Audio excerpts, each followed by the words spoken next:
Servo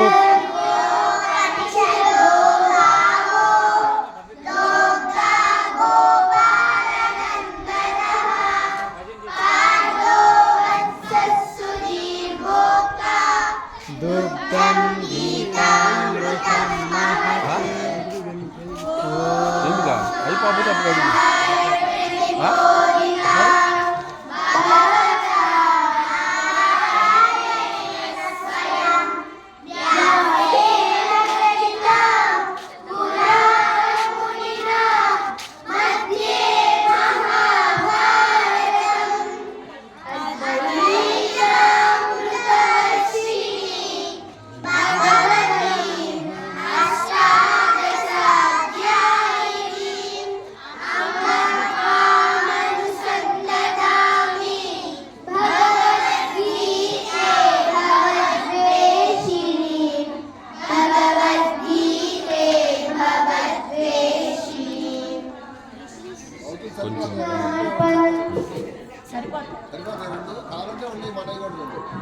wireless ఇస్తారా? ఇప్పుడు 12వ అధ్యాయంలో భక్తి గురించే మొదలయ్యి 12వ అధ్యాయం భక్తితోనే పూర్తవుతుంది. ఈ అధ్యాయంలో భక్తిని గురించి సమగ్రంగా వివరించడం అనేది జరిగింది. అసలు భక్తి అంటే ఏమిటో, ఎటువంటి భక్తుడు భగవంతుడికి ఇష్టమో ఈ శ్లోకంలో, ఈ అధ్యాయంలో స్వయంగా కృష్ణ పరమాత్మే వివరించారు. ఈ శ్లోకంలో మొట్టమొదటి శ్లోకము, ఈ అధ్యాయంలో మొట్టమొదటి శ్లోకము అర్జునుల వారు ప్రశ్నతో మొదలవుతుంది. అర్జునుల వారు ప్రశ్న అడుగుతారు కృష్ణ పరమాత్మని. ఏమిటంటే, స్వామి నీవు సాకారమా లేక నిరాకారమా అని ప్రశ్న అడుగుతారు. దానికి ఇప్పుడు ఈ శ్లోకాన్ని చెప్తూ ఈ అర్థాన్ని మనకి వివరించబోతుంది ఈ చిన్నారి వేదశ్రీ. ఈ పాప 2nd క్లాస్ చదువుతుంది, 2వ తరగతి చదువుతుంది, పేరాల నుంచి వచ్చింది. ఈ భగవద్గీతని పిల్లలందరూ కూడా ఆన్లైన్లో నేర్చుకుంటున్నారండి. డైరెక్ట్గా మన లైవ్ క్లాస్ ఏమీ కాదు, ఆన్లైన్లో నేర్పిస్తాం మేము, వీడియో కాల్ ద్వారా, వాట్సాప్ వీడియో కాల్ ద్వారా. అలా నేర్చుకుని ఈరోజు మనం ముందుంచబోతున్నారు. మొదటి శ్లోకాన్ని ఏవం సతతయుక్తాయే అంటూ ఈ శ్లోకం యొక్క అర్థాన్ని వేదశ్రీ వివరిస్తుంది.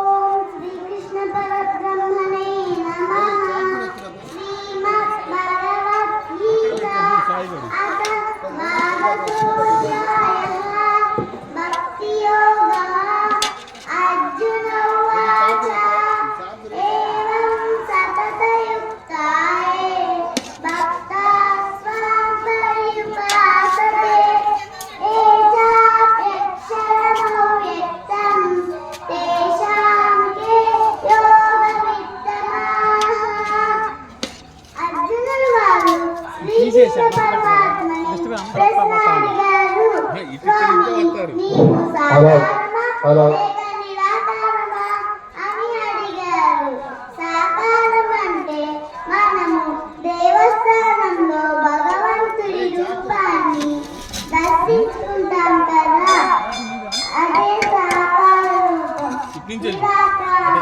కొంతమంది భగవంతుడిని అవ్యక్తుడని, అక్షర పరబ్రహ్ముడని, అంతటా వ్యాపించి ఉన్నారని ధ్యానిస్తూ ఉంటారు. అదే నిరాకారం.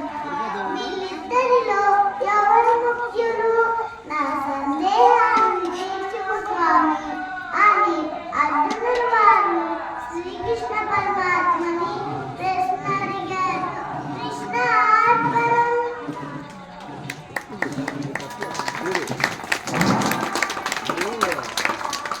అర్జునుడు వారు అడిగిన ప్రశ్నని ఈ పాప ఇప్పుడు మన ముందుంచింది. ఎంత చక్కగా వివరించిందండి. ఎన్నో రోజుల నుంచి సాధన చేస్తుంది. అలాగే ఏమడిగారండి అర్జునుల వారు అంటే, స్వామి నీవు సాకారమా లేక నిరాకారమా అని అడిగారు. సాకారం అంటే ఏంటంటే, చాలా మంది స్వామివారిని నిరంతర నిష్ఠతో పూజిస్తూ ఉంటారు. స్వామివారిని రాముడవని, కృష్ణుడవని, నారసింహుడవని, ఇంకా 1000 నామాలతో స్వామివారిని భజన చేస్తూ ఉంటారు, ఎన్నో కీర్తనలు పాడుతూ ఉంటారు. ఇది స్వామివారి యొక్క సాకార రూపం. అంటే మన కంటికి కనపడేటటువంటి స్వామివారి రూపం ఇది సాకారం. చాలా మంది సాకార రూపాన్ని నమ్ముతారు, స్వామివారి సాకారం. అలాగే నిరాకారం గురించి తెలుసుకుందాం. నిరాకారం అంటే స్వామివారు అక్షర పరబ్రహ్ముడు, అవ్యక్త స్వరూపుడు. అంటే స్వామివారు అంతటా వ్యాపించి ఉన్నారు, సర్వాంతర్యామి. మనం ఒక ఉదాహరణ తెలుసుకుందాం. ప్రహ్లాదుడు అందరికీ తెలుసు, భక్త ప్రహ్లాదుడు. వాళ్ళ నాన్నగారు విష్ణు భక్తి నీవు చేయవద్దు అని ఎన్నో చిత్రహింసలు కూడా పెట్టేవారు. అయినా సరే తన మనస్సులో విష్ణువుని ఎంతో ప్రేమతో పూజించేవారు, భక్తితో ఆరాధించేవారు. నీ విష్ణుమూర్తి ఎక్కడున్నారు చూపించు, ఎక్కడున్నారు, అక్కడున్నారా, ఇక్కడున్నారా, ఏది ఈ స్తంభంలో ఉన్నారా చూపించు అని అడుగుతారు. అప్పుడు విష్ణుమూర్తి ఎలా ఉగ్ర నరసింహస్వామి అవతారంలో చీల్చుకొని బయటకు వస్తారు ఆ స్తంభంలో నుంచి. మరి ఇందు గలడు అందు లేడని సందేహము వలదు, ఎందెందు వెతికినా అందెందే గలడు. స్వామి ఇక్కడ నిరాకారం అంటే అంతటా వ్యాపించి ఉన్నాడు, అటువంటి నిరాకారముడి. మరి ఈ రెండిటిలో రెండు కూడా అందరూ సాకారాన్ని పూజిస్తున్నారు, అలాగే నిరాకారాన్ని కూడా ఆరాధిస్తూ ఉంటారు. వీరిద్దరిలో ఎవరు శ్రేష్ఠులు? నాకు ఈ ప్రశ్నకి సమాధానాన్ని తెలుపు స్వామి అని ఈ ప్రశ్న వేశారు. ఇప్పుడు ఎవరైనా ఒక్క ప్రశ్న ఇస్తే మనకి 2-3 సమాధానాలు ఇవ్వచ్చు. కానీ ఇక్కడ ఏంటంటే పరమాత్మ 19 సమాధానాలు ఇస్తున్నారు. ఈ అధ్యాయంలో 20 శ్లోకాలు ఉన్నాయి. మొట్టమొదటిది ప్రశ్న, 19 సమాధానాలు చెప్తున్నారు. అలాగే రెండవ ప్రశ్నలో ఏం సమాధానం చెప్పారో మనం తెలుసుకుందాం. 2వ శ్లోకం మయ్యావేశ్య మనో ఏమా నిత్యయుక్తా ఉపాసతే అంటూ ఈ శ్లోకం యొక్క అర్థాన్ని బ్రాహ్మి వివరిస్తుంది. బ్రాహ్మి 3వ తరగతి చదువుతోంది. ఈ కృపాలమ్మ.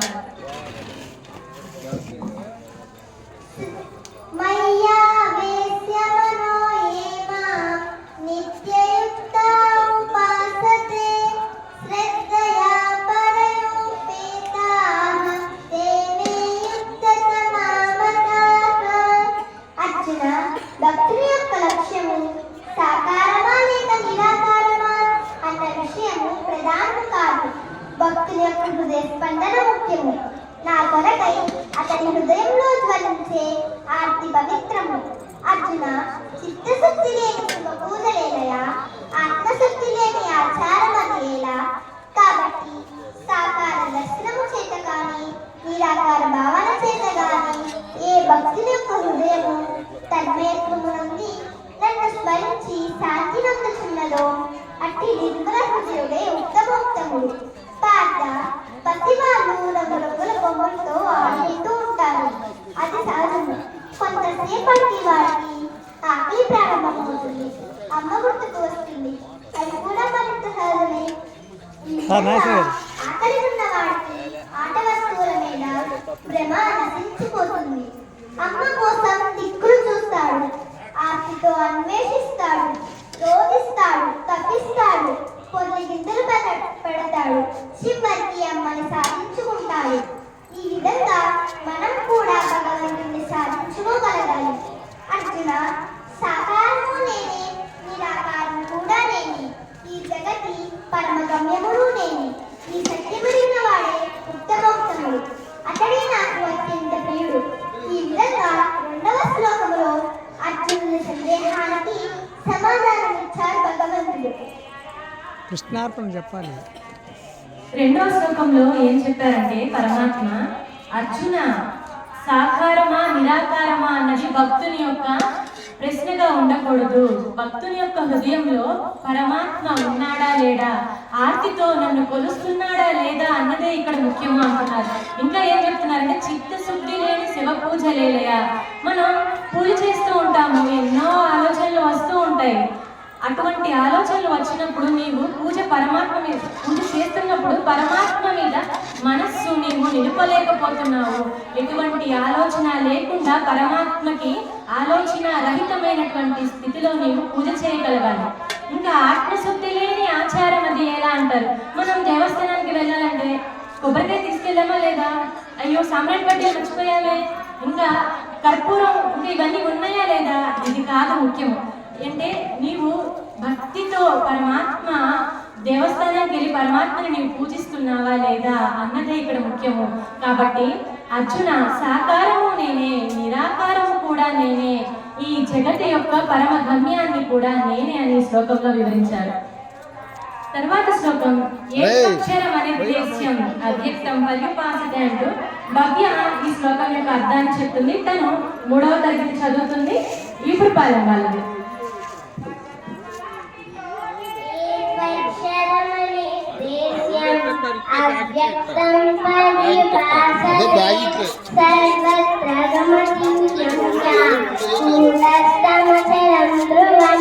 ఈ శ్లోకంలో భగవంతుడు అవ్యక్తోపాసకుల గురించి వివరించారు.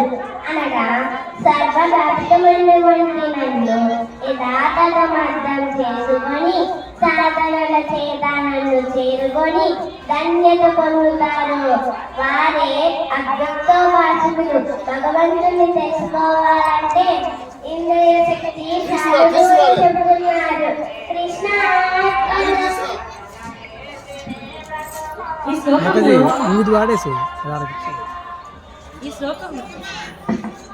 శ్లోకంలో పరమాత్మ అవ్యక్తోపాసకుల గురించి వివరించారు. అవ్యక్తోపాసకులు అంటే ఎవరంటే సర్వవ్యాపితమైనటువంటి భగవతత్వాన్ని ఎవరైతే తెలుసుకొని సాధనల చేత భగవంతుణ్ణి ఎవరైతే చేరుకుంటారో వారే అవ్యక్తోపాసకులు అని చెప్తున్నారు. భగవంతుడు తుది మొదలు లేదు భగవంతుడికి, అనంతుడు భగవంతుడు. అటువంటి భగవంతుడిని గురించి తెలుసుకోవాలంటే మనకి ఉన్నటువంటి ఇంద్రియ శక్తి చాలదు అని చెప్తున్నారు. ఇంకా ఏమంటున్నారంటే పూర్ణమద పూర్ణమిదం అని చెప్తున్నారు. అంటే పూర్ణంలో నుంచి పూర్ణాన్ని తీసేసిన మిగిలేది ఇక్కడ పూర్ణమే. కాబట్టి పరమాత్మ అన్నిటా వ్యాపించి ఉన్నాడు. ఇంకా భగవంతుడు ఏం చెప్తున్నారంటే తన యొక్క అనంతత్వాన్ని వివరిస్తున్నారు. అదిగదిగో ఆ అనంత దూరంలో వెలుగుతున్నది కూడా నేనే, నీకు అత్యంత సమీపుడనై నీ హృదయ పీఠం మీద ఉన్నది కూడా నేనే అని చెప్తున్నారు. పరమాత్మ యొక్క అనంతత్వం, అన్నిటా భగవంతుడు ఉన్నాడు, నీలో కూడా భగవంతుడు ఉన్నాడు అని తెలుసుకోవడమే భగవద్గీత అని ఈ శ్లోకంలో వివరించారు. మనకి భవ్య చక్కగా చెప్పారు. ఇంకా ఇప్పుడు 4వ శ్లోకం సన్నియమ్యేంద్రియ గ్రామం సర్వత్ర సమబుద్ధయ అంటూ బాలాజీ తన యొక్క అర్థాన్ని వివరిస్తున్నాడు. బాలాజీ 4వ తరగతి చదువుతున్నాడు. ఇప్పుడు పాలెం వాళ్ళ. శ్రీకృష్ణ పరబ్రహ్మణే నమః. సన్నియమ్యేంద్రియ గ్రామం సర్వత్ర సమబుద్ధయః ఎవరు చెప్తారో వాళ్ళు ముందు రమ్మని. సర్వభూతహితే రతాః. గత శ్లోకంలో డిస్టర్బెన్స్ అయిపోయింది. ఎంతటి వాడో వివరించడం జరిగినది. ఈ శ్లోకంలో భగవంతుని చేరే మార్గాలను వివరించడం జరిగినది. అర్జున, మనిషి నిరంతరం చంచల మనస్కుడై ఉంటాడు. అట్టివారు ఎంతగా ప్రయత్నించినను నన్ను పొందలేరు. ముందుగా నేను నీ మనసును నిగ్రహించుకొని ఇంద్రియ సమూహములను చక్కగా చక్కబట్టి నిర్మల మనస్కుడవై నన్ను పొంద ప్రయత్నించు. సకల విషయములందరూ సమబుద్ధిని కలిగి ఉంటుంది. ఏనాటివా సకల లోక విహారములు నా వలన నిర్వహించబడుచున్నది. ఈ దృష్టి జగతి భగవంతుని కన్నా వేరు కాదు. ఇట్లు ఆత్మతత్వాన్ని తెలిసి సమబుద్ధిని ఆశ్రయించు. సకల ప్రాణుల పట్ల బాధ్యత కలిగి ఉంది. ఈ మానవుడు పైన చెప్పబడినట్టుగా తన అంతరంగాన్ని చక్కదిద్దుకొని ప్రకృతి రక్షణలో నిమగ్నుడై ఉంటాడో అతడే నన్ను పొంద సమర్థుడు. కృష్ణార్పణం. గత శ్లోకంలో ఏం చెప్పారంటే భగవంతుడెవరో ఎంతటి వారో వివరించారు. ఈ శ్లోకంలో భగవంతుని చేరే మార్గాలను వివరిస్తున్నారు. మనిషి అంటే నిరంతరం చెంచల మనస్సుతో ఉంటాడంట. చెంచల మనస్సు అంటే ఎప్పుడూ కూడా నిరంతరం ఏదో ఒక వ్యాపనతో మనన చేసుకుంటూ ఏదో ఒక ఆలోచన చేస్తూ ఉంటాడు. అటువంటి వారు ఏ పని మీద శ్రద్ధ పెట్టలేరు. ఎంత ప్రయత్నించిన వారు భగవంతుణ్ణి పొందలేరు అని స్వయంగా భగవంతుడు చెప్పారు. ప్రపంచంలో సకల చరాచర జీవరాశి నీవు ఏ విధంగా సుఖదుఖములను అనుభవిస్తున్నావో వారు కూడా అదే విధమైనటువంటి సుఖదుఖాలను అనుభవిస్తున్నారు. కాబట్టి సకల ప్రాణుల పట్ల నీవు బాధ్యత కలిగి ఉండు. ప్రతి ఒక్కరితో నీవు సమభావంతో మెలిగి ఉండు. ఇంకా ప్రకృతి రక్షణలో నీవు నిమగ్నుడవై ఉండు అని స్వయంగా కృష్ణ పరమాత్మే వివరించారు. తరువాత శ్లోకము క్లేశో వికటరస్తేషాం అవ్యక్త సప్త చైతసాం అంటూ యాగప్రియ ఈ శ్లోకం యొక్క అర్థాన్ని చెప్తుంది. యాగప్రియ 4వ తరగతి చదువుతుంది. ఇప్పుడు పాలన కృష్ణ పరబ్రహ్మణే నమః క్లేశోదిగతరస్యేషాం అవ్యక్తాసక్తచేతసాం అవ్యక్తాని గతిర్దుర్గం దేహాద్భిరవాప్యతే. అర్జున, మనిషి అంటే ఈ దేహం కాదని చెప్తున్నారు. దేహం కన్నా ఎంతో గొప్పదైన ఆత్మశక్తి మనిషి. అయితే కొంతమంది వారు దేహాన్ని ఈ శరీరం కన్నా గొప్పది మరేదీ లేదని భావించి ఆ భ్రమలో జీవించి వారిని దేహాభిమానులు అంటారు. సర్వవ్యాప్తమైన పరమాత్మని దర్శించడానికి ఎంతో నియమనిష్టలతో కూడిన సాధన అవసరమని భగవంతుడు వివరించారు. కృష్ణార్పణం. చక్కగా చెప్పింది ఆగప్రియ. ఇక్కడ భగవంతుడు ఏం చెప్తున్నారంటే, మనిషి అంటే ఈ దేహము కాదు అర్జున అని చెప్తున్నారు. మరి మనిషి అంటే ఎవరు తెలుసుకోవాలి కదా. మనిషి అంటే ఎవరంటే ఎంతో గొప్పదైన ఆత్మశక్తియే మనిషి. కానీ మనిషి ఏం చేస్తున్నాడంటే తన దేహాన్ని ఎక్కువగా ప్రేమిస్తున్నాడు. తన శరీరం కన్నా గొప్పది మరింకేదీ లేదనే భావనలో మునిగి తేలుతూ ఉన్నాడు మనిషి. ఈ భావనలో ఉన్నవారు పరమాత్మని ఎప్పటికీ చేరుకోలేరు. ఇంకా ఆ ఆవల ఉన్న పరమాత్మ తత్వాన్ని, అనంతత్వాన్ని చేరుకోవాలంటే నియమ నిష్టలతో కూడినటువంటి సాధన అవసరమని చెప్తున్నారు. సర్వవ్యాపితమైనటువంటి భగవతత్వాన్ని చేరుకోవాలంటే మనం భగవంతుని గురించి ముందు ముందు శ్లోకాల్లో తప్పకుండా తెలుసుకోవాలి. తర్వాత ఏం చెప్తున్నారంటే, ఏతు సర్వాణి కర్మాణి మై సన్నిస్య మత్పరాహ అంటూ శివ ఇప్పుడు ఈ శ్లోకార్థాన్ని వివరిస్తాడు. శివ 8వ తరగతి చదువుతున్నాడు. వాళ్ళది ఇప్పుడు పాల. కృష్ణ పరబ్రహ్మణే నమః. శ్రీ భగవానువాచ ఏతు సర్వాణి కర్మాణి మయి సన్యస్య మత్పరాః అనన్యేనైవ యోగేన మాం ధ్యాయంత ఉపాసతే. ఈ శ్లోకంలో అర్జునుల వారు అడిగిన ప్రశ్నకి స్పష్టమైన సమాధానాన్ని ఇస్తున్నారు పరమాత్మ. ఏ మానవుడు సూర్యం అనన్య యోగాన్ని అందుకుంటుందో అతడే ఉత్తమోత్తముడు, అతడే పరమ శ్రేష్ఠుడైన నా భక్తుడు. అనన్య యోగాన్ని పొందగోరిన వారు నిరంతరం ఒక మంత్రాన్ని జపిస్తే చక్కటి ఫలితం ఉంటుంది. ఆ మంత్రం ఏమిటంటే ఓం నమో నారాయణాయ, ఓం నమో నారాయణాయ. ఇప్పటికి ఇది సత్యము, ఇది భగవంతుడు. ఈ మంత్రాన్ని జపించిన మానవుడు అనన్య యోగాన్ని సాధించుకోగలడు. కృష్ణ అర్పణం. ఈ శ్లోకంలో అర్జునుల వారు అడిగిన ప్రశ్నని మళ్ళీ గుర్తు చేస్తున్నారు భగవంతుడు. సాకారమా లేక నిరాకారమా స్వామి, నీవు నా ప్రశ్నకి సమాధానాన్ని తెలుపుమా అన్నారు. ఇంకా ఏం చెప్తున్నారంటే, ఇక్కడ ఏ వ్యక్తి ఏ స్థితిలో ఉన్నప్పటికీ, తను ఏ భావనని మననం చేస్తున్నప్పటికీ కూడా, ఎటువంటి ఆలోచనలు తన హృదయంలో ఉన్నప్పటికీ కూడా, అది ఎదుటి వ్యక్తి భగవంతుడే అనే భావనతో నీవు ఎప్పుడైతే ఆ పనిని చేస్తావో, ప్రతి మనిషి భగవంతుడే, మనం చేస్తున్న పని కూడా భగవంతుడే, భగవంతుడితోనే మనం మాట్లాడుతున్నాము, పని చేస్తున్నా కూడా భగవంతుడే మన చేత చేస్తున్నాడు అనే భావన ఇక్కడ కలగడమే అనన్య యోగం అని చెప్తున్నారు. ఈ అనన్య యోగాన్ని పొందగోరిన వారు నిత్యము ఒక మంత్రాన్ని జపించమని ఇప్పుడు మన శివ చెప్పాడు. ఏంటంటే అది ఇప్పటికి ఇది సత్యము, ఇది భగవంతుడు అన్నారు. అంటే దానికన్నా ముందు ఒక మంత్రం చెప్పారు, ఓం నమో నారాయణాయ. అంటే ఏంటంటే ఇప్పటికి ఇది సత్యం. ఇప్పుడు ఈ పిల్లలు ఏం చేస్తున్నారు, శ్లోకాలు వివరణ చెప్తున్నారు. మీరందరూ చాలా చక్కగా శ్రద్ధగా వింటున్నారు, నేనేమో ఆ శ్లోకాలకి వ్యాఖ్యానం చేస్తున్నాను. ఇప్పటికీ ఇది సత్యము, ఇది నిజము, ఇదే భగవంతుడు అని మనం తెలుసుకోవాలి. ఎందుకంటే వర్తమానమే భగవత్ స్వరూపము. భూతకాలంలో ఏముంటుంది, గడిచిపోయిన కాలాన్ని మనం మళ్ళీ తీసుకురాలేము. అలాగే భవిష్యత్తులో ఏం జరగబోతుందో కూడా మనకు తెలియదు. కాబట్టి ఇప్పుడు ప్రస్తుత కాలమే మన చేతిలో ఉంటుంది. కాబట్టి వర్తమానమే భగవత్ స్వరూపం అనేది తెలుసుకోవాలి.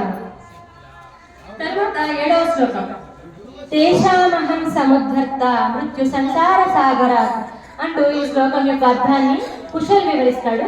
కుశల్ 7వ తరగతి చదువుతున్నాడు. తను చీరాల నుంచి వచ్చాడు. ఓం శ్రీ కృష్ణ పరబ్రహ్మణే నమః. శ్రీ భగవానువాచ तेषामहं समुद्यस्ता मृत्युसंसारसागरात् भवामि न चिरात् पादा మయ్యావేసితచేతసాం. భావం: మనిషి మనస్సు మీద యోగమాయ తన ప్రభావాన్ని నిరంతరం చూపిస్తుంది. ఈ ప్రభావం చేత తాను కన్నా గొప్పవాడు మరెవరూ లేరని, తానే మహానుభావుడు కనుక అన్నీ తనకే కావాలని మనిషి స్వార్థచింతనలో మునిగి తేలుతాడు. అసలు భక్తి అంటే ఏంటి? అది మనకి ముందు తెలియాలి. భక్తి అంటే ఏంటంటే భగవంతునిపై పూర్తి నమ్మకం, విశ్వాసం. ఇవి రెండూ లేని విశ్వాస రైతులకు శాంతి విశ్రాంతులుండవని ఈ శ్లోకం చెప్తుంది. విష్ణు అర్పణం. కుశల్ చక్కగా వివరించాడు. మనిషి మనసు మీద యోగమాయ నిరంతరం తన ప్రభావాన్ని చూపిస్తూ ఉంటుందట. ఆ యోగమాయ ప్రభావం చేత మనిషి ఏమనుకుంటాడంటే తనకన్నా గొప్పవాడు మరి ఇంకెవరూ లేరని, తానే మహానుభావుడని, అన్నీ తనకే కావాలని స్వార్థ చింతనలో మనిషి మునిగి తేలుతూ ఉంటాడట. ఈ భ్రాంతి నుంచి బయటపడాలి. మనం బయటపడాలంటే ఏం చేయాలంటే అన్ని కర్మలకు, ఇక్కడ కర్మ అంటే పని అని అర్థం. కర్మ అంటే చాలా మంది నాకు ఎందుకు వచ్చింది కర్మ అనుకుంటారు కదా, అది మొత్తం అన్నమాట, అది వేరే. ఇక్కడ కర్మ అంటే భగవంతుడు చెప్పేది పని. మనం చేసేటటువంటి ప్రతి పని కూడా భగవంతుడికి మనం సమర్పించాలి. భగవంతుడే అన్ని పనులకు మూలాధారం అని మనం భావించడమే ఇక్కడ అనన్యయోగం అని చెప్తున్నారు. ఇంకా భక్తి అంటే ఏమిటో మనకి వివరించారు ఇప్పుడు. ఏంటంటే భక్తి అంటే భగవంతునిపై పూర్తి విశ్వాసం ఉంచాలి, అలాగే పరిపూర్ణమైనటువంటి నమ్మకాన్ని మనం ఉంచుకోవాలి. చాలా మంది భగవంతుడు ఉన్నాడా లేడా అనే సంశయంతో ఉంటారు. సంశయం అంటే అనుమానిస్తూ ఉంటారు, భగవంతుడు ఉన్నాడా నిజంగా లేడా అని. భగవంతుడు ఖచ్చితంగా ఉన్నాడు. ఎందుకంటే ఉదయాన్నే సూర్య భగవాను ఎవరైనా అలారం పెట్టి లేపుతున్నారా, నిద్ర లేపుతున్నారా? ఆయన టైంకి ఆయన వచ్చేస్తారు. అలాగే మనం పుట్టిన వెంటనే మనకి శ్వాస పీల్చుకోవాలని ఎవరైనా చెప్తారా? పుట్టిన వెంటనే నువ్వు తొందరగా శ్వాస పీల్చుకోవాలి, నువ్వు పుట్టావని చెప్తారా? ఎవ్వరు చెప్పరు. అది పరమాత్మ మనకి ఇచ్చినటువంటి గొప్ప వరం. శ్వాస లేకపోతే మనం అసలు ఈ లోకంలోనే జీవించలేము. అలాగే భగవంతుడు అన్నిటా ఉన్నాడు, అంతటా ఉన్నాడు అని మనం తెలుసుకోవాలి. తర్వాత 8వ శ్లోకం, మయ్యేవ మన ఆదత్స్వ మై బుద్ధి నివేశయ అంటూ ఈ శ్లోకాన్ని దేవర్షి వివరించబోతున్నాడు. దేవర్షి 4వ తరగతి చదువుతున్నాడు. పేరాల నుంచి వచ్చాడు దేవర్షి.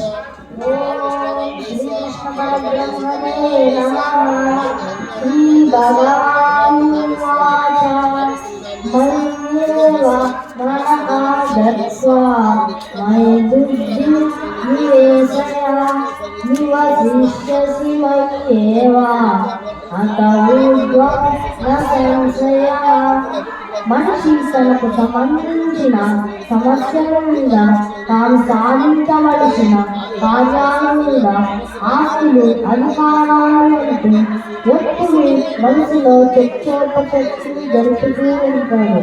మనిషిలోని అహంకారం మనసు ఎదగకపోవటానికి ముఖ్య కారణం. అహంకారాన్ని, స్వార్థచింతనను వదిలించుకుంటే మనిషి శాంతిగా జీవిస్తాడు అని పరమాత్మ వివరించాడు. కృష్ణ దేవర్షి చక్కగా వివరించాడు. మనిషి ఏం చేస్తాడంటే తనకు సంబంధించినటువంటి సమస్యల మీద, తాను సాధించవలసిన కార్యాల మీద నిరంతరం కూడా చర్చోపచర్చలు చేస్తూ ఉంటాడంట.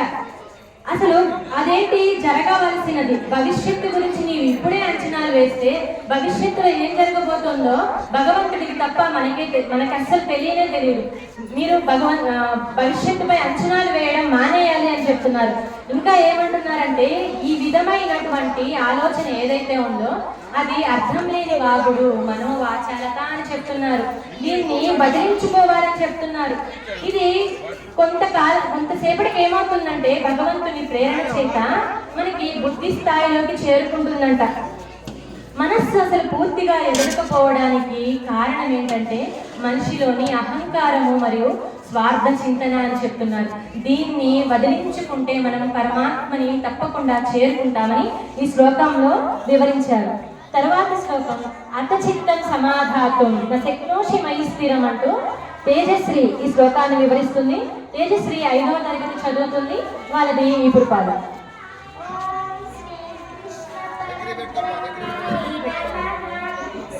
భగవానువాచ అత చిత్తం సమాదాతుం న శక్నోషి మయి స్థిరం అభ్యాసయోగేన తతో మామిచ్ఛాప్తుందనంజయ. గత శ్లోకంలో చెప్పబడిన విధంగా నీ మనోబుద్ధులను నాకు అర్పించ ప్రయత్నించుము. ఎంత ప్రయత్నించినా కూడా స్థిరత్వం లేని నీ మనస్సు నీ మాట వినదు. అహంకార మమకారాలతో మనస్సు నిండి ఉంటుంది. దీన్ని వదిలించుకోవాలి అంటే ధ్యానము మరియు జపము వంటి సాధనలు మిక్కిలి అవసరం. అప్పుడు నీవు నీ మనస్సు నా యందు నిలపగలవు అని పరమాత్మ వివరించారు. కృష్ణ అర్పణ. యజశ్రీ చక్కగా వివరించింది. ఇక్కడ ఏం చెప్తున్నారంటే గత శ్లోకంలో భగవంతుడు ఏం చెప్పారంటే గత శ్లోకంలో చెప్పిన విధంగా నీ మనోబుద్ధులను నాకు అర్పించుము అంటున్నారు. మరి మనోబుద్ధులను నీవు నాకు అర్పించినా కూడా ఇంకా ఏం చెప్తున్నారంటే స్థిరత్వం లేని నీ మనస్సు నీ మాట వినదు అంటున్నారు. మనోబుద్ధులను అర్పించమంటున్నారు. మరలా ఏం చెప్తున్నారంటే నీ మనస్సు నీ మాట వినదు అంటున్నారు. అందుకే ఎందుకు వినదంటే మనస్సు అహంకార మమకారాలతో మనస్సు అనేది నిండిపోయి ఉంటుంది. దీన్ని వదిలించుకోవాలి. దీన్ని వదిలించుకోవాలంటే ఇప్పుడు తేజస్వి చెప్పింది చక్కగా ఏంటంటే ధ్యానము జపము వంటి సాధనలు మిక్కిలి అవసరం.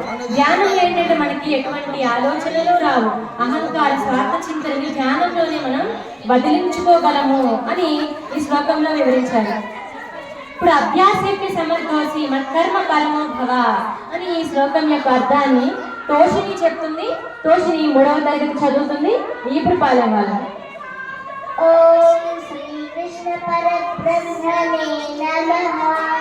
శ్రీ భగవాను ఉవాచ అభ్యాసేభ్య సమర్థోసి మత్కర్మ ఫలమో భవ మదర్థమపి కర్మాణి పూర్వం సిద్ధిమవాప్స్యసి. ఈ శ్లోకంలో భగవంతుడు ఈ విధంగా చెప్తున్నారు. అభ్యాసానికి కూడా నీ మనస్సు అంగీకరించకుండా చలిత మనస్సుతో నీవు ఉన్నావనుకో నేను చేయాలో చెప్తాను విను. కర్మ బ్రహ్మోద్భవం అని గ్రహించు. నీవు చేస్తున్న ప్రతి పనిని కూడా భగవంతుని కోసమే చేస్తున్నానని నిత్యము చేసే కర్మలన్నిటినీ కూడా ఈశ్వరునిపై ఆరోపించు. అప్పుడు నీవు సిద్ధిని పొందుతావు అని భగవంతుడు వివరించారు. కృష్ణ తోషిని చక్కగా వివరించింది. ఇక్కడ ఏం చెప్తున్నారంటే అభ్యాసానికి కూడా నీ మనస్సు అంగీకరించకపోతే చలిత మనస్సుతో నీవుంటే నువ్వేం చేయాలంటే మరొక ఉపాయం చెప్తా నీకు అంటున్నారు. కర్మ బ్రహ్మోద్భవం అని నీవు భావించు. కర్మ అంటే పని అని చెప్పుకున్నాం మనం ఇందాక. నీవు చేస్తున్న ప్రతి పనిని కూడా భగవంతుని ప్రేరణతో చేస్తున్నానని, భగవంతుని కోసమే నేను ఈ పనిని చేస్తున్నానని అనే భావనతో నీవు పనిని చేయి అని చెప్తున్నాను. ఇక్కడ ఒక ఉదాహరణ చెప్పుకోవచ్చు. మనం ఏంటంటే మనం అందరం వృత్తులు చేసుకుంటూ ఉంటాం. మనం చేసేటటువంటి వృత్తి మనం ఏం చేస్తామంటే వృత్తి చేసి డబ్బులు సంపాదించుకుంటాము. అలాగే మన కుటుంబాన్ని మనం పోషించుకుంటాము. అది ఒక భావన. ఇంకా ఏంటంటే నీవు నీ వృత్తి చేసుకుంటూనే ఇక్కడ అందరూ కూడా చేనేత కార్మికులే, మన పద్మశాలి. అలాగే ఒక చీర మనం వేస్తాము. వేసినప్పుడు దానికి ఎంత కష్టం ఉంటుందంటే అది వచ్చి కొంత కస్టమర్స్ వచ్చి కొనేటప్పుడు భగవంతుడి రూపంలో వస్తున్నారు వాళ్ళు. ప్రతి మనిషి భగవంతుడే అని చెప్పుకున్నాం. వారు వచ్చి భగవంతుడి రూపంలో మన దగ్గర తీసుకుంటున్నారు. కాబట్టి భగవంతుడికి ఆ చీరని మనం వేసాము అనే భావనతో చేస్తే ఇది రెండవ భావన. మనం ఇంకా చేసే ప్రతి పనిని కూడా భగవంతుడి కోసమే చేస్తున్నామనే భావన మనలో కలుగుతుంది. ఈ భావనని నీవు ఎప్పుడైతే నీ హృదయంలో పెట్టుకుంటావో నీవు సిద్ధిని పొందుతావు అని చెప్తున్నారు. తర్వాత శ్లోకం అతై తదభ్యశక్తోసి కర్తుం మధ్యోగమాసితః. మన సోనాక్షి చెప్తుంది. సోనాక్షి 4వ తరగతి చదువుతుంది. ఇప్పుడు పాల్గొనాలి.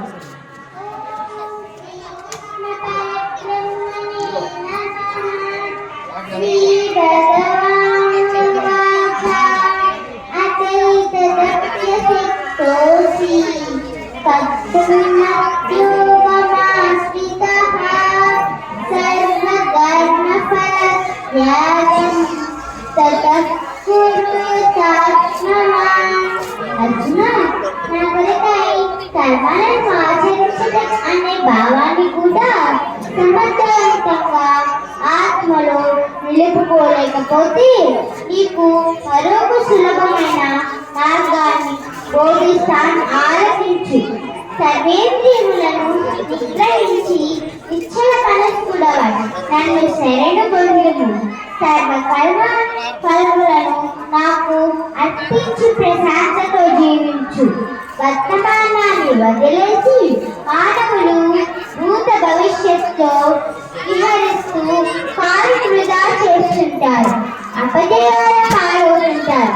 వర్తమానమే భగవత్ స్వరూపమని తెలుసుకో అని పరమాత్మ వివరించారు. కృష్ణ ఆత్మన. ఇప్పటి వరకు కూడా మనకి ఎన్నో విధాలైన సాధనలు చెప్పారు. అది కూడా నీ చేత కాకపోతే మరొక సులభమైన మార్గాన్ని చెప్తానంటున్నారు. నీవు కర్మలను ఆచరించడం అనే భావాన్ని కూడా నీ మనస్సులో సమర్థవంతంగా నీవు నిలుపుకోలేకపోతే మరొక సులభమైన మార్గాన్ని చెప్తాను అంటున్నారు.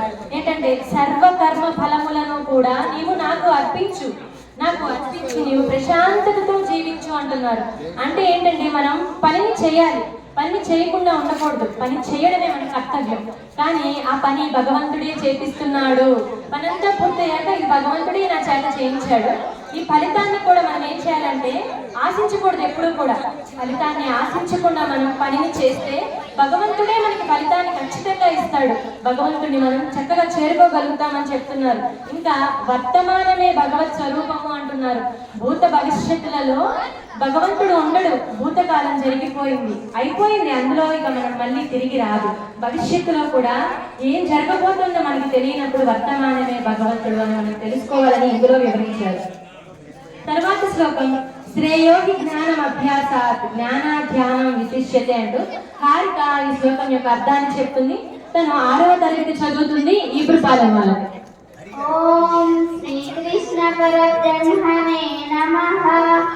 శ్రేయో హి జ్ఞానమభ్యాసాత్ జ్ఞానాధ్యానం విశిష్యతే. జ్ఞానాత్ కర్మఫలత్యాగః త్యాగాత్ శాంతిరనంతరం. మానవులు గుణలక్షణ స్వభావాలు చేత బంధిలై ఉంటారు. ఏ ఇద్దరి భావాలు స్వభావాలు కూడా ఒక్కటిగా ఉండవు. అందుకని భగవంతుడు 4 శ్లోకాలుగా భగవంతుని చేరే మార్గాన్ని వివరించడం జరిగింది. ఎవరికి ఏది సులభమో, ఏ మార్గాన్ని ఇష్టపడతారో అది వారికి అందాలి. ఆ విధానాలన్నిటినీ శ్లోకంలో చెబుతున్నారు. చాలా మంది మూఢ విశ్వాసాల బారిన పడి వివేకరహితులై అర్థం లేని సాధనలు చేస్తూ వ్యర్థంగా కాలం గడుపుతున్నారు. అటువంటి సాధనలు కన్నా జ్ఞానము శ్రేష్టతరము అని చెబుతున్నారు భగవంతుడు.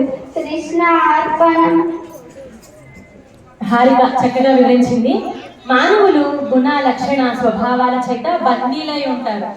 ఏ ఒక్కరి భావాలు స్వభావాలు కూడా ఒకటిగా ఉండవు. ఎందుకంటే మనము ఒకలా ఆలోచిస్తే ఇతరులు ఇంకోలా ఆలోచిస్తారు.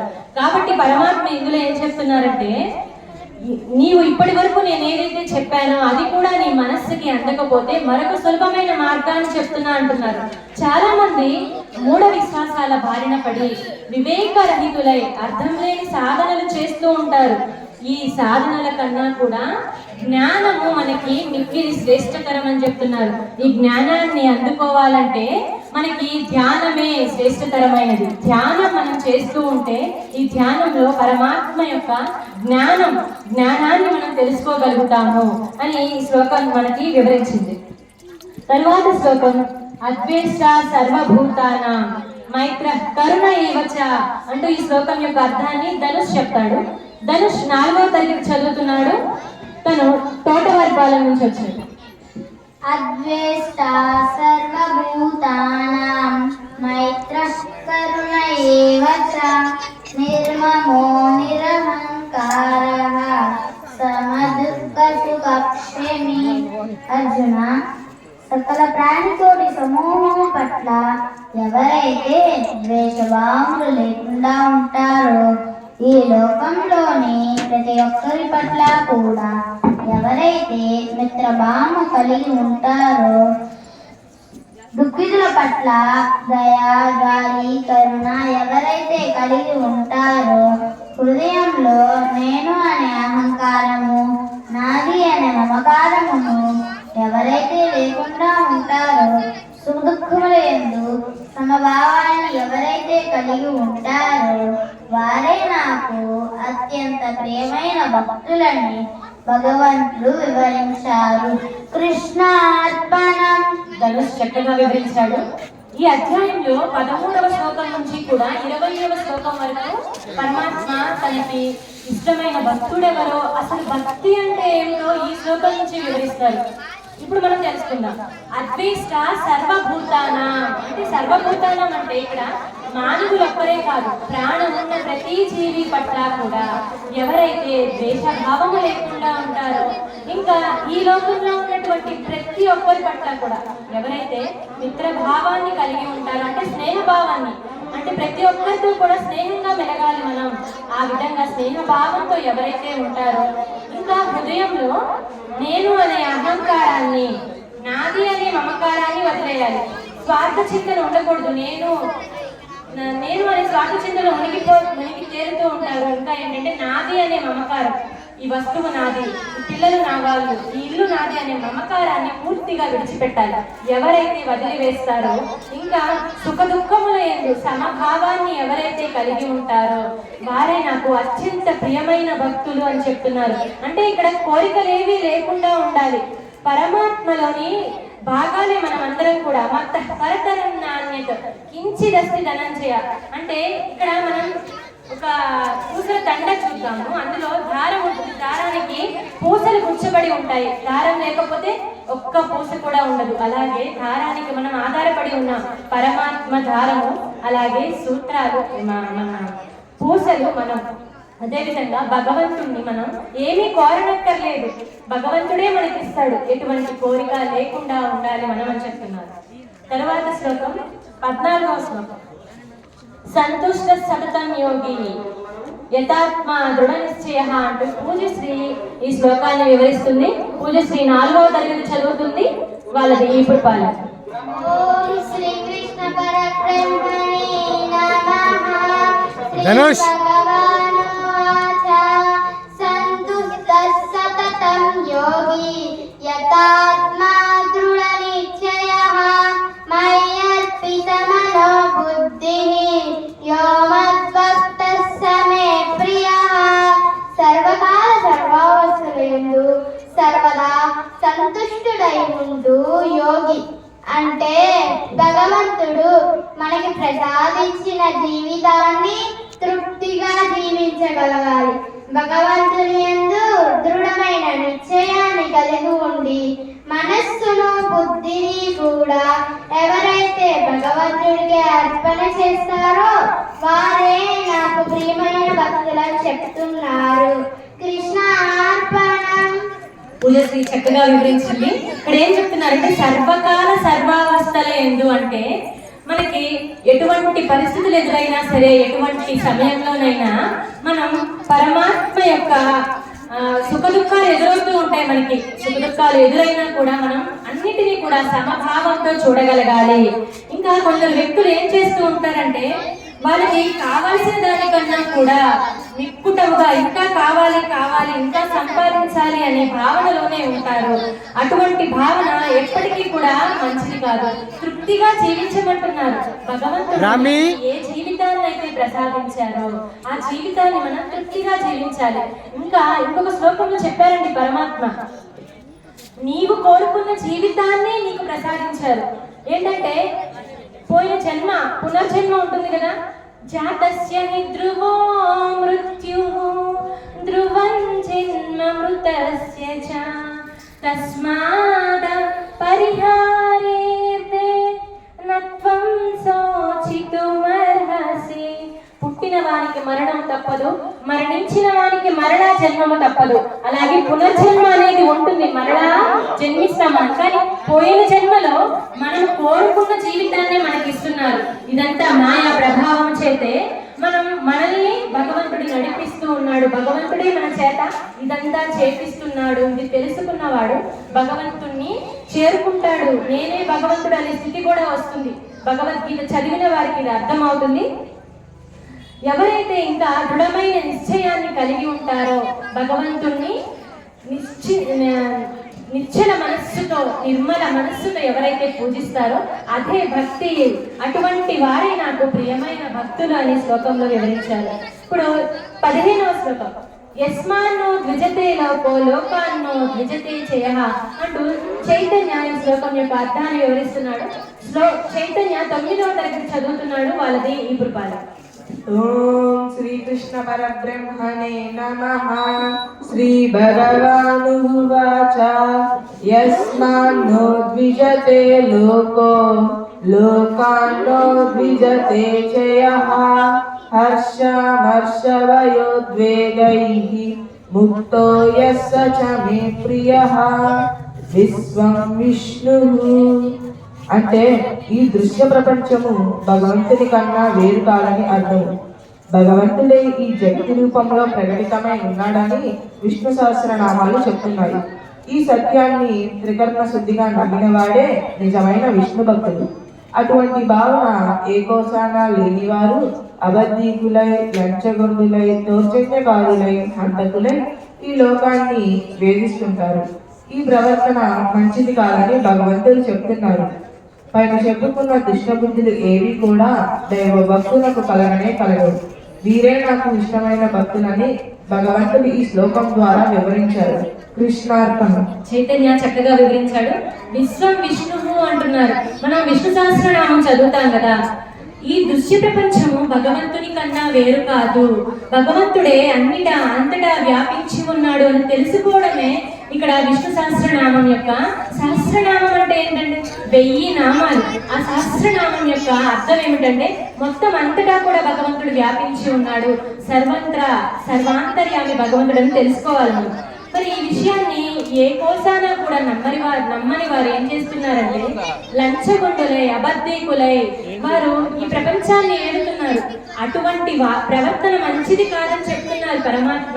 ఇటువంటి ప్రవర్తన దైవ భక్తులకి కలగదు. వారు ఎప్పుడూ కూడా భగవంతుని స్మరణలోనే ఉంటారు. భగవంతు తత్వాన్ని తెలుసుకుని వారు భగవంతునిలోనే లీనమై ఉంటారు అని ఈ శ్లోకం మనకి వివరిస్తుంది.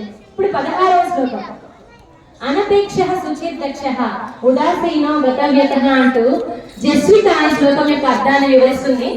జస్విత 5వ తరగతి చదువుతుంది. వాళ్ళది ఈ పురపాల.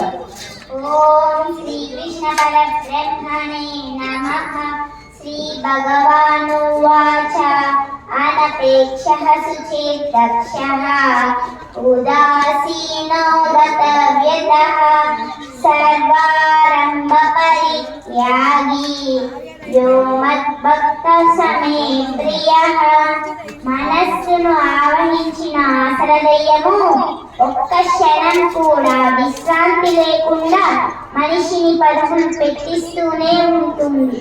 దీని వలన మనిషి జీవితం నిరంతరం వ్యాకులతలోనే గడిచిపోతుంది. మనస్సు కలుషితమవుతుంది. మితిమీరిన అసూయ ద్వేషాలను పరిత్యజించాలి. ఈర్ష్య ద్వేషాలను విడిచిపెట్టి శుచిగా కార్యదక్షతతో సర్వారంభ పరిత్యాగిలా ఉన్నవారే తనకు ఇష్టమని భగవంతుడు వివరించాడు. కృష్ణార్పణం. జస్విత చక్కగా వివరించింది. మనిషి అంటే ఎప్పుడు ఆశతోనే బ్రతుకుతూ ఉంటాడంట. దాన్ని ఏమన్నారంటే ఇక్కడ మనిషిని మన మనస్సును ఆవహించిన ఆశల దెయ్యం అని చెప్తున్నారు. ఆశల దెయ్యము ఒక్క క్షణం కూడా మనల్ని విశ్రాంతిగా ఉండనివ్వదంట. మరి ఏం చేస్తుంది? ఆలోచనలు మనకి ఎప్పుడు వెంటనే వస్తూనే ఉంటాయి. ఈ ఆలోచనల వల్ల ఏమవుతుందంటే మనస్సులో ఈర్ష్య ద్వేషాలు ఎదుటి వ్యక్తి మీద పెరిగిపోతూ ఉంటాయి. అసూయ ద్వేషాలు పెరిగిపోతూ ఉంటాయి. ఈ ప్రవర్తన మంచిది కాదని చెప్తున్నారు. ఈ ఆశల దెయ్యం అనే ఉంది కదా, ఈ ఆలోచనే ఈ ఆశల దెయ్యం. దీన్ని వదిలించుకుంటే మనం ప్రశాంతంగా జీవించవచ్చు. ఇక్కడ ఉదాహరణకి భక్త తుకారాం గారు ఒక మంచి పాటను పాడారు.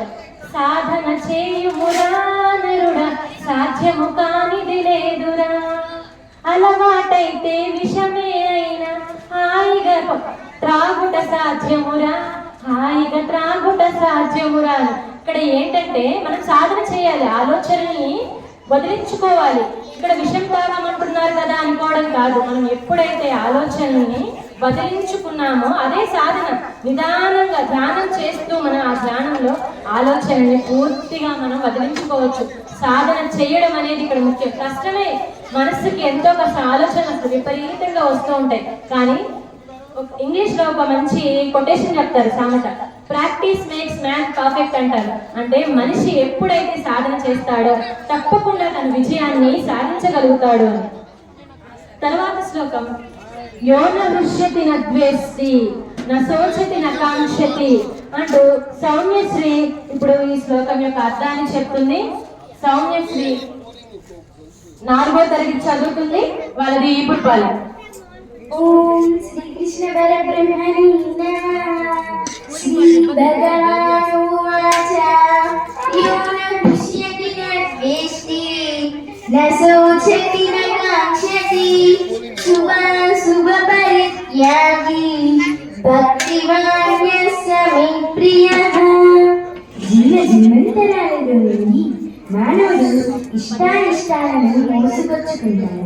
ఈ లోకంలోకి వచ్చి రాగాని అనగా పుట్టగాని మాయ ఆ ప్రాణిని ఆవహిస్తుంది. ఆ విధంగా అతడు మాయా ప్రభావం చేత కొన్ని వస్తువులు మరియు మనుషుల పట్ల ఇష్టం, కొందరి పట్ల ద్వేషము పెంచుకుంటాడు. భగవంతుని చేరుకోవాలనే వారు దేవుని నిజతత్వమైన ఏకస్వరూపాన్ని నిరంతరం స్మరించగలగాలి. అద్వైతం ఒక్కటే ముక్తి మార్గం. కృష్ణార్పణం. సౌమ్యశ్రీ చక్కగా వివరించింది. మనిషి మనస్సు మీద యోగమాయ నిరంతరం తన ప్రభావాన్ని చూపిస్తూ ఉంటుంది. యోగమాయ అంటే ఏంటో ఒకసారి తెలుసుకుందాం. కృష్ణుడు అవతరించారండి, కానీ ఎక్కడ అవతరించారు? చెరసాలలో, దేవకీ మాత గర్భమున ఆయన విష్ణుమూర్తి అవతారంలో అవతరించారు మొట్టమొదటిగా. అలాగే ఆయన యొక్క యోగమాయ కూడా భగవంతుడి స్వరూపమే. యోగమాయ ఎక్కడ జన్మించిందంటే రేపల్లెలో యశోదామాత గర్భంలో జన్మించింది. అంటే కృష్ణుడు ఇక్కడ అవతరించబోతున్నారు అంటేనే యోగమాయ కూడా అక్కడ ఉంటుంది. అదే విధంగా మనిషి ఇక్కడ పుట్టగానే యోగమాయ ఆవహిస్తుందని చెప్తున్నారు. ఆ మాయా ప్రభావం చేత మనిషి ఏం చేస్తున్నాడంటే ఇక్కడ కొందరి వ్యక్తుల మీద ఇష్టం పెంచుకుంటాడు, ఇంకొందరి వ్యక్తుల మీద ద్వేషాన్ని పెంచుకుంటాడు. కానీ ప్రతి వ్యక్తి భగవంతుడే అని చెప్పుకున్నాం కదా, ప్రతి వ్యక్తిని కూడా మనం సమభావంతో చూడగలగాలి. భగవంతుడే మనతో శత్రువు ఎలా అనుకుంటాం మనం, భగవంతుడే మన ముందర వచ్చి నుంచున్నారు అనే భావన ఎప్పుడైతే మనకి కలుగుతుందో భగవంతుడి యొక్క నిజతత్వాన్ని మనం తప్పకుండా చేరుకోగలుగుతాం అని ఈ శ్లోకంలో వివరించారు. రామాయణం ఉదాహరణగా చెప్పుకుందాం. ఇప్పుడు మనం ఇక్కడ శుభ పరిత్యాగి అన్నారు. శుభము అశుభములు వచ్చినప్పుడు మనం ఏ విధంగా మనస్సుని ఒకే ఏకత్వంతో ఉంచుకోవాలో చెప్తాను. ఇప్పుడు రాముల వారు గురించి చెప్తాను నేను, ఎందుకంటే శ్రీరామనవమి సందర్భంగా. రామాయణం అంటే రాముల వారి నడక, ఆయనం అంటే నడక. ఇక్కడ రాముల వారి నడక అంటే రాముల వారు నడిచిన నడక మార్గంలో నడవడం కాదు. ఆయన మనకి ధర్మ మార్గాన్ని చూపించారు. సత్యము ధర్మము ఆయన ఆ మార్గంలో నడిచి మనకి చూపించారు. అది తెలుసుకోవాలి. మనం ధర్మాన్ని నిలబెట్టారు రాముల వారు. అలాగే ఇక్కడ ఒక ఉదాహరణ ఏంటంటే, రాముల వారిని దశరథుల వారు పిలిచి రామ నీకు మరుసటి రోజు పట్టాభిషేకం అని చెప్తారు. అలా చెప్పినప్పుడు రాముల వారు విన్నారు. తర్వాత మరుసటి రోజుకి ఏమైందంటే కథ మొత్తం మారిపోయింది. అదే దశరథుల వారు రాముల వారిని పిలిచి రామ నీవిప్పుడు వనవాసానికి వెళ్ళాలి అన్నారు. పట్టాభిషేకం అని చెప్పినప్పుడు రాముల వారు అత్యుత్సాహంతో ఆనందంతో పొంగిపోలేదు. అలాగే వనవాసం అని చెప్పినప్పుడు కూడా దుఃఖ సాగరంలో కూడా మునిగిపోలేదు. రెండింటినీ కూడా సమభావముతో చూశారు. తండ్రి మాటని ఏనాటికి జవదాటలేడండి రాముడు. ఎప్పుడూ కూడా తండ్రి మాటని నిలబెట్టారు. ఈనాటికి ఇప్పటికీ ఎక్కడ త్రేతాయుగం, ఎక్కడ కలియుగం, ఇప్పటికీ మనం రాముల వారి గురించి చెప్పుకుంటున్నాము. భగవద్గీతని ఈరోజు ఇక్కడ చెప్పుకుంటున్నాం. అలాగే తండ్రి మాటని ఎప్పటికీ కూడా మరువకుండా ఆయన చెప్పిన బాటలోనే నడిచారు పరమాత్మ. ఇది మనం సమభావాన్ని చూసారు ఇక్కడ. రాముల వారిని మనం ఆదర్శంగా తీసుకోవాలి. ప్రతి ఒక్కరు కూడా రాముల వారికి జై జై శ్రీరామ్ చెప్తాం ఒకసారి అందరూ. జై శ్రీరామ్. ఇక్కడ తర్వాత శ్లోకం సమశత్రోచ మిత్రేచ తథా మానవ మానయోహో అంటూ కావ్యశ్రీ ఈ శ్లోకం యొక్క అర్థాన్ని చెప్తుంది. కావ్యశ్రీ 7వ తరగతి చదువుతుంది. వాళ్ళది ఇప్పుడు పాల. ఓం శ్రీకృష్ణ పరబ్రహ్మణే నమః.